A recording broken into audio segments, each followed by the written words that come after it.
नीतीश कुमार की विपक्षी एकता जिस स्पीड से आगे चल रही है, उसी स्पीड से कहा जा रहा है कि उनका पैर भी खींचते जा रहे हैं।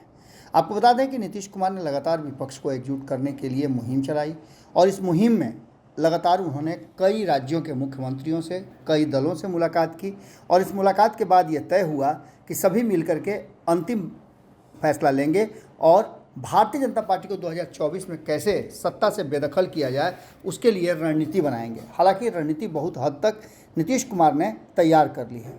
उस रणनीति को लेकर के वो कई बार कई राउंड की बैठक कर चुके हैं। आपको बता दें कि नीतीश कुमार और लालू प्रसाद ने बैठ करके ये फैसला किया था कि भारतीय जनता पार्टी के विरुद्ध देश भर में एक विपक्ष की एक उम्मीदवार ही उतारे जाएंगे।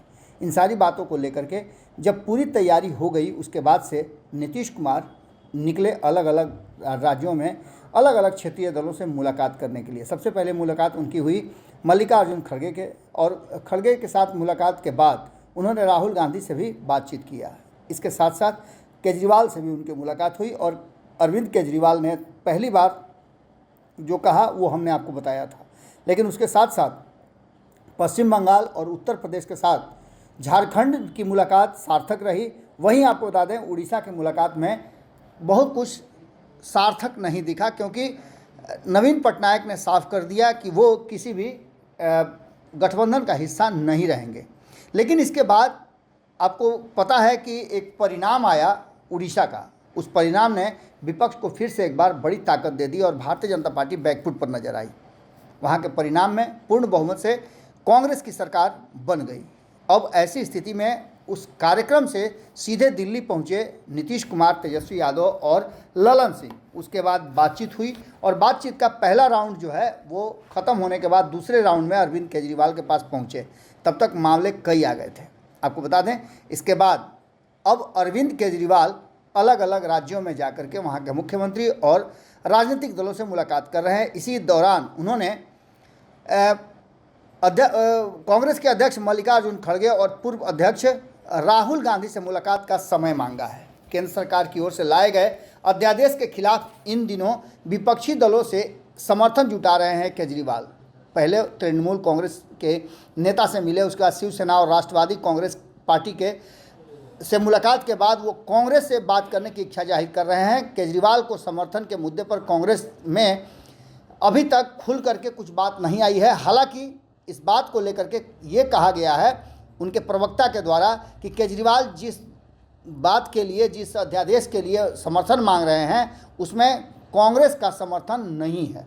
इसके बाद मामला थोड़ा सा और बिगड़ता हुआ लगा। केजरीवाल ने शुक्रवार सुबह ट्वीट करके बताया कि उन्होंने कांग्रेस नेताओं से मुलाकात के लिए समय मांगा है। आपके संयोजक अरविंद केजरीवाल ने लिखा है कि केंद्र सरकार की ओर से लाए गए असंवैधानिक और अलोकतांत्रिक अध्यादेश के खिलाफ संसद में समर्थन की मांग करते हैं। संघीय ढांचा पर प्रहार और मौजूदा राजनीतिक परिदृश्य पर चर्चा के लिए कांग्रेस अध्यक्ष मल्लिकार्जुन खड़गे और राहुल गांधी से आज सुबह समय मांगा है।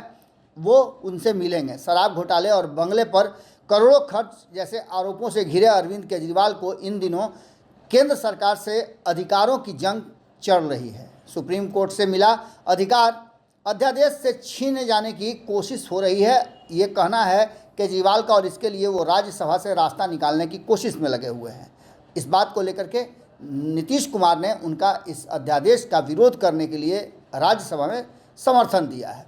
वहीं आपको बता दें कांग्रेस सरकार के दौरान भ्रष्टाचार विरोधी आंदोलन करके राजनीति में आए अरविंद केजरीवाल ने देश की सबसे पुरानी पार्टी के लिए धर्म संकट की स्थिति पैदा कर दी है। केंद्रीय जांच एजेंसियों के एक्शन और अधिकारियों की लड़ाई में आप कांग्रेस से समर्थन की उम्मीद कर रही है।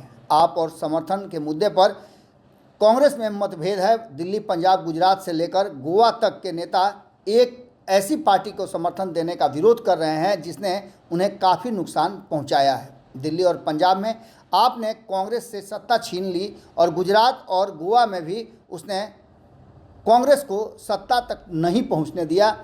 इस ऐसे स्थिति में कांग्रेस का मानना यह है, कांग्रेस के वरिष्ठ नेता अजय माकन ने प्रेस कॉन्फ्रेंस करके ये बात कहा था कि वो इस मुद्दे पर समर्थन नहीं कर सकते हैं, क्योंकि केजरीवाल ने पूर्व प्रधानमंत्री राजीव गांधी के भारत रत्न वापस लेने के लिए प्रस्ताव पास किया था। ऐसे नेता को समर्थन कैसे दिया जा सकता है? अब आपको एक बात समझ में आ गई होगी कि नीतीश कुमार ने प्रयास तो बहुत किया, लेकिन उनके प्रयास में कहीं ना कहीं अब जो चीज़ें सामने आ रही हैं वो बता रही हैं कि प्रयास में पूरी तरह से सफलता अभी नीतीश कुमार को नहीं मिली है। अब देखना दिलचस्प होगा कि कांग्रेस मुलाकात का समय देती है केजरीवाल को या नहीं देती है, या इसके आगे क्या कुछ निकल करके सामने आता है। एक मुद्दा संसद भवन के उद्घाटन प्रधानमंत्री द्वारा किए जाने को लेकर के था, तो दूसरा मामला ये भी जहां विपक्ष पूरी तरह से एकजुट होता नहीं दिख रहा है। जुड़े रहिए भारत लाइव के साथ, अगली खबर जल्द ही आपके सामने होगी।